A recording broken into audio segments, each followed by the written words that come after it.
some goodness in what you do, and you can go this way. And my friends, we've got to appreciate what the wise man is saying here. There's not more than two ways. You're either walking and trying to have a relationship with God in wisdom, or you're not. Right? There's no gray area here. Either you're attracted by information and understanding, or you're attracted by emotion, experience, and desire. And these two invitations that we're going to read about tonight here in Proverbs chapter 9, they offer two ways of life.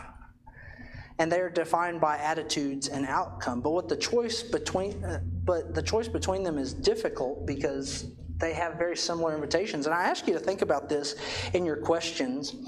You notice in chapter 9, verses 1 through 6, you've got this invitation from wisdom. And it says there in chapter 9, verse number 4, whoever is simple, let him turn in here. To him who lacks sense, she says, come eat of my bread and drink of the wine I have mixed. Leave your simple ways and live and walk in the way of insight. But then, in verse number 13, he begins to tell us about the invitation of folly. Who, verse number 14, sits at the door of her house. She takes a seat on the highest places of the town, calling to those who pass by, who are going straight on their way. Whoever is simple, let him turn in here. And to him who lacks sense, she says, stolen water is sweet, and bread eaten in secret is pleasant. So we have two invitations here that the Father is trying to depict. I wanted you to think about this. How are these two invitations similar? What qualities or callings do they have that are common to these two?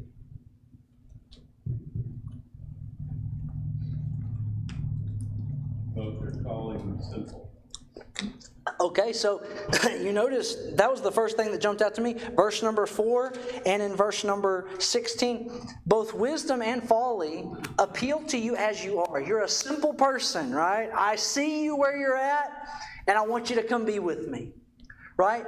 And, perhaps we don't call ourselves simple, but I think we all understand our need for understanding to some extent, right? We seek opportunities to learn and welcome those who kind of feed that need. And what the Father is trying to help us understand that both wisdom and folly offer to fill that need with something of value, right? Come to me.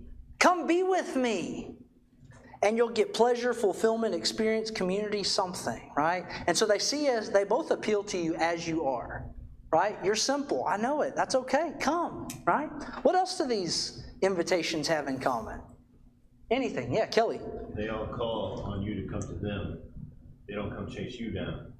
You have to divert from your path to go to them. Okay, so they have this element of reaching out to you. They're saying, hey, I want you, right? So they're trying to bring you closer to them. There's something very profound about when somebody wants to be with us, right? Or something calls out to us and says, hey, come and be with me.